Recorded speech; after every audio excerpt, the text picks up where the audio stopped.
Welcome back to our channel Bezwadi and cooking corner. Hi అండి, నేను మీ సునీత. ఈరోజు మన వీడియోలో పులిహోర గోంగూర నిల్వ పచ్చడిని అయితే ప్రిపేర్ చేసి చూపిస్తానండి.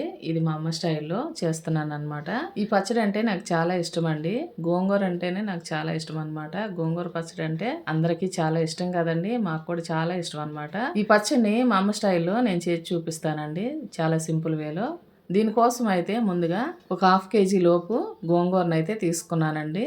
దీన్ని శుభ్రంగా ఒలుచుకొని 2-3 సార్లు నీట్గా కడిగేసుకొని నీడనే ఒక బట్ట మీద అయితే ఆరబెట్టుకున్నాను. ఇలా తడేం లేకుండా నీట్గా ఆరబెట్టుకోవాలండి. ఈ గోంగూర అయితే పావు కేజీ కన్నా ఎక్కువగా ఉందండి. అర కేజీకి కొంచెం తక్కువగా ఉందన్నమాట. వీటికైతే సుమారుగా కొలతలు చెప్తాను. దీనికోసం ముందుగా ఒక 50 గ్రాముల చింతపండుని తీసుకొని కడిగి నానబెట్టుకున్నాను. ఒక 50 గ్రాములు పచ్చల కారాన్ని అయితే తీసుకున్నానండి, పచ్చికారం అనమాట. కొన్ని వెల్లుల్లిపాయలు, అలాగే ఒక స్పూన్ మెంతులు, 2 స్పూన్ల ఆవాలు తీసుకున్నాను. ముందుగా నానబెట్టుకున్న ఈ చింతపండునైతే చిక్కగా పులుసు తీసుకోవాలి. తీసి పెట్టుకున్న మెంతులు ఆవాలను కూడా ఒక్క నిమిషం పాటు డ్రై రోస్ట్ చేసుకొని మిక్సీ పట్టుకోవాలి.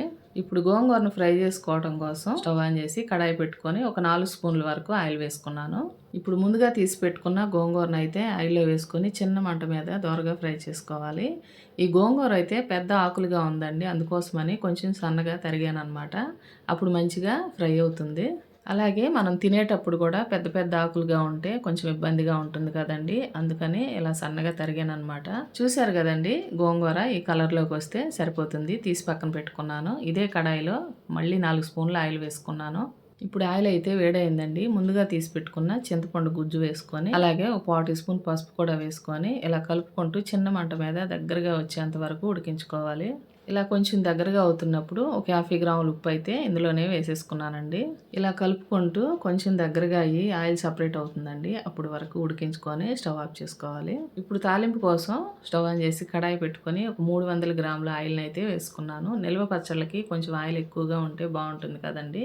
ఇప్పుడు ముందుగా తీసి పెట్టుకున్న పచ్చిశనగపప్పు, ఆవాలు, ఎండుమిర్చి, కొన్ని వెల్లుల్లి ముక్కలు కూడా వేసుకున్నాను. వీటిని దోరగా ఫ్రై చేసుకోవాలి. ఇలా కొంచెం ట్రాన్స్పరెంట్గా ఫ్రై అయిన తర్వాత కొంచెం ఇంగు వేసుకొని, అలాగే కొంచెం కరివేపాకు కూడా వేసుకొని స్టవ్ ఆఫ్ చేసుకున్నాను.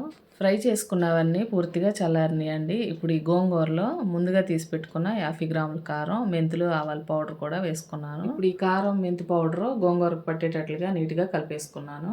ఇప్పుడు ఈ పచ్చడిలో ముందుగా ఉడికించుకున్న చింతపండు పులుసును కూడా వేసుకొని ఈ పచ్చడికి నీట్గా పట్టేటట్లుగా మొత్తం కలుపుకోవాలి. ఇలా చక్కగా కలిపేసుకున్న తర్వాత ముందుగా ఫ్రై చేసి పెట్టుకున్న తాలింపు కూడా వేసుకొని నీట్గా కలిపేసుకోవాలి. ఈ తాలింపుని కలిపేటప్పుడు ఎండుమిర్చి అయితే విరిగిపోయే అవకాశం ఉందండి, అందుకని తీసి పక్కన పెట్టుకుంటున్నాను. ఈ తాలింపు అంతా ఈ పచ్చడికి పట్టేటట్లుగా నీట్గా కలిపేసుకున్న తర్వాత ఫైనల్లో ఎండుమిర్చిని అయితే కలుపుతాను. పచ్చడి అయితే నీట్గా కలిపేసుకున్నానండి. ఉప్పు ఏదైనా తక్కువ అనిపిస్తే కనుక 3వ రోజు మళ్ళీ కలుపుకోవచ్చు అనమాట. ఇప్పుడు ఈ పచ్చళ్ళు అయితే ఆయిల్ సరిపోనట్లుగా కనిపిస్తుంది కదండి. పచ్చడి ఊరే కొద్దీ ఆయిల్ అయితే మంచిగా కనిపిస్తుంది అనమాట. రోజుకు ఒకసారి తడి లేని గరిటె పెట్టుకొని నీట్గా ఈ పచ్చడిని కిందది పైకి, పైది కిందకి వచ్చేటట్లుగా కలుపుకొని ఒక వారం రోజుల పాటు తడి తగలకుండా నీట్గా స్టోర్ చేసుకోవాలి. ఇలా చేసుకోవటం వల్ల పచ్చడి అయితే చక్కగా ఊరి టేస్ట్ బాగుంటుందన్నమాట. ఓకే అండి, మా అమ్మ స్టైల్లో పులిహోర గోంగూర పచ్చడిని అయితే ప్రిపేర్ చేశాను.